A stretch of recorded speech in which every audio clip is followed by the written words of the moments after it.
Welcome to Ashran. I am Kodiak, and this is my favorite of the 4 epic battlegrounds. It changed quite a bit in the recent content update, and this video will show how the new Ashran works as well as a good strategy on how to win it. Forget about gathering resources along the edge of the map for the bosses Cronus and Fangral. They now cost 10 times the amount of resources to summon, and the reinforcement count for each side has been halved to 150. This means the best thing to do is just fight down the middle of the map against the enemy raid and reduce their reinforcement count. The 7 locations along the edges still have NPCs and some useful items, the most useful being the Ancient Artifact, which will randomly spawn at one of those locations. This gives a big buff to a single player, but for this video I'm just going to focus on the basic strategy, winning down the middle of the map. Because the reinforcement count has been halved and you don't have to worry about gathering resources anymore, the battle goes much quicker. It can be done in 15 to 20 minutes. This one takes about 20 minutes. As opposed to what it used to take, which it could go over an hour sometimes. Each faction has a tower just outside their main base. This is ours up ahead, Emberfall Tower. The Alliance has one just like it on their side. At the top of the tower there is a boss. If you take out that boss, it'll cost 50 reinforcement points for the enemy side. So the best thing you can do if you push the enemy back this far is have a group of players break off, go up the tower, and take down the boss. Lowering their reinforcement count by 50 points is usually a killing blow.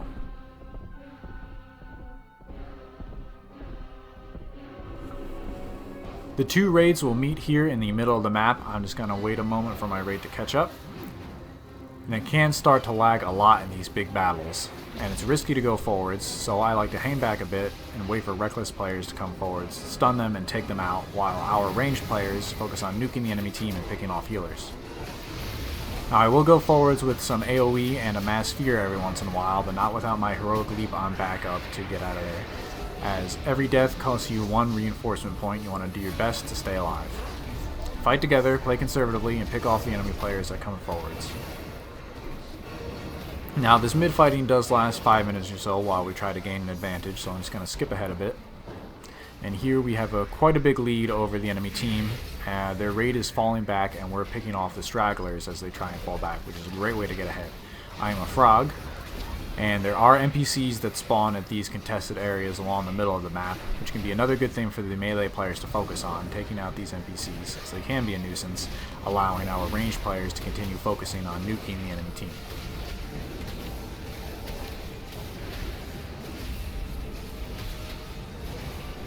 A few minutes after the battle starts, Kor'lok the Ogre will announce his arrival at the Seat of Kor'lok, just off to the side of mid-map here. This will spawn an Ogre boss for each side to fight. If you take out your Ogre boss, then Kor'lok the Ghost Ogre will fight for your side. This isn't necessarily game winning, but will provide a big boost for your team, as Kor'lok does a lot of damage to the enemy raid and can soak up a lot of fire, drawing fire away from your players. If the fighting is really close at the mid-map and you're still struggling there, then I don't recommend going after the Ogre boss. But here we've pushed the Alliance back and we have quite a big lead in reinforcement points, so I think it can be worth it for 5 or so players to break off to take out the boss. He deals a lot of damage in melee, but you don't have to have a healer if you kite him properly, and you don't want to take too much strength away from the main fighting at mid. So kite him properly if you get in trouble, and you don't have to have a healer here. Now, if you get Kor'lok to fight for you, he will go to the current contested area, which is marked on the map with crossed swords. There are flags along mid-map to capture as you go along. Usually these will capture just as you're fighting there, but if they don't, it can be useful for a couple players to fall back and recap those flags, so that when you get Kor'lok to fight with you, he goes right to where the current fighting is and fights against the enemy raid. Now, this Ogre boss does a booming shout, which is not that big of a deal. What you want to watch out for is the crushing leap, which does a lot of AoE damage. Back off when he does that, and then go back to fighting. I take a lot of damage here, but I'll heal back up and get back in the fight. Eventually we do take him out, but it does take a couple minutes, so I'm just going to skip ahead here.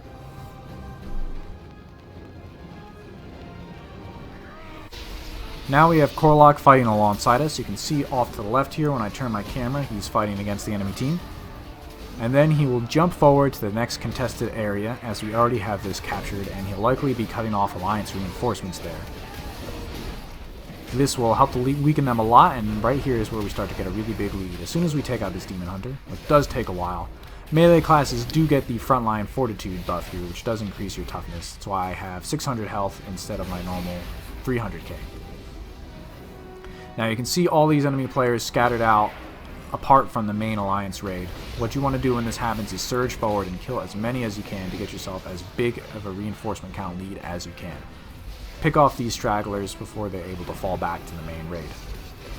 So I will go forward with a Blade Storm and a Mass Fear here to try and help the push a little bit. And then I will jump back with the Heroic Leap before I get in too much trouble, as I don't want to cost my team a reinforcement point. Skip ahead a bit, and now we're really pushing them back. The bulk of the Alliance raid is at this base trying to fight against Kor'lok and take him out, allowing us to really push forwards. This right here is really the killing blow for the enemy team. While they're trying to take out Kor'lok, he's soaking up fire, drawing fire away from our players, and dealing a lot of AoE damage. We're allowed to really push forward and take out a lot of the enemy.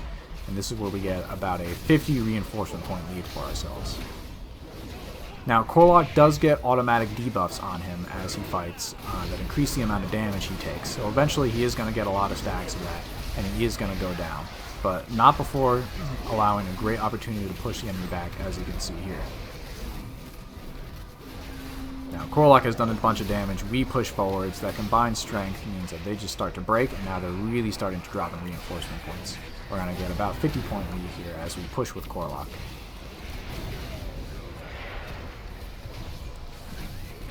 Now we've pushed the enemy all the way back to their main base, as you can see in the distance up ahead.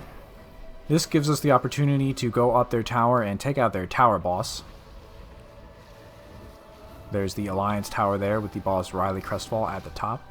We don't really have to in this game particularly, as we already have such a big lead for ourselves. We could just keep fighting and finish off the enemy, but I'll at least go up there and show you what it looks like.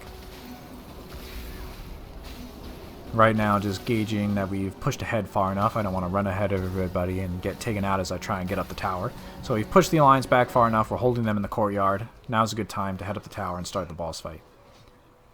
The tower bosses don't deal nearly as much damage as the ogre bosses, but they're still very tough, so you need 4 or 5 players up here, but you definitely don't need a healer. Now, she will summon this ice shard that increases the amount of frost damage you take, so take that out to limit the amount of damage you're taking. And as I said earlier, if you take out the tower boss, it reduces the enemy reinforcement count by 50 points, which if you've already pushed them back this far, you're probably going to be in the lead. Reducing their reinforcement count by another 50 points is almost always a killing blow.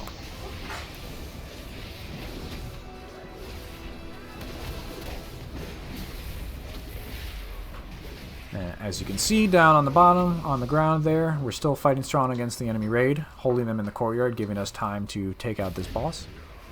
Now, she will use a mass polymorph. If you don't want to use your trinket to get out of that, or it's on cooldown, you can hide behind one of the pillars to avoid that polymorph.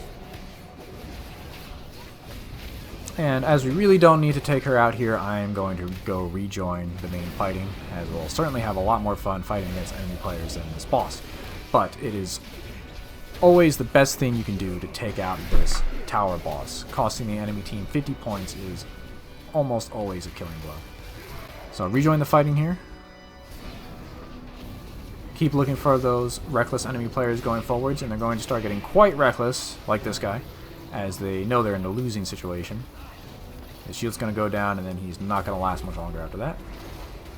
However, it can be risky to be this far in enemy territory, as every player that dies, you have to respawn at your main base all the way back at the start. So if you're this far out in enemy territory, your respawning players have quite a long ride to rejoin the fighting. And if you lose a lot quickly, you can really start to be outnumbered by the defenders. If the defenders then push forwards with their numerical advantage, they can potentially wipe your raid and cost you a ton of points. And I have seen comebacks happen that way. So if you're this far out in enemy territory, you want to be ready to fall back immediately. If you start to weaken and the enemy raid starts to outnumber you, fall back to mid-map and regroup with your respawning players rather than stand your ground in the road and get cut down. But even if that happened in this match, we'd be quite alright. We have, 60-point lead over the enemy, so even if they did manage to wipe us somehow, we could still come back and win it. But still, be ready to fall back. It's better to fall back and live than cost your team a reinforcement point. Now, I am getting a bit of trouble here, so I will jump back to heal up and get back in the fighting. But this is just about over. Those players that were fighting the tower boss keep going at it, and they are about to take it down.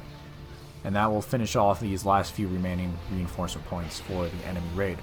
And that will do it. So the best thing you can do is, if you can win at mid-map and start pushing them back, is get that ogre boss. That gives you the potential for a really strong push like it did here, which allowed us to push them all the way back to their main base and gave us a 50-point reinforcement lead, which really sealed the deal for this battle. And then if you push the enemy this far back, get up that tower and deliver the killing blow by taking out the enemy tower boss. Remember, the most important thing in Ashran is to stay together with your raid, push slowly, and conserve lives. Don't be too reckless. And if you find yourself in a losing situation, the best thing to do is fall back, regroup with your respawning players, make use of your defender's advantage by being close to your spawn point, and wait for the enemy to overextend. If you start to outnumber them, then push forward with everything you got and try and turn it around. I hope this video was helpful for everybody, and good luck and have fun.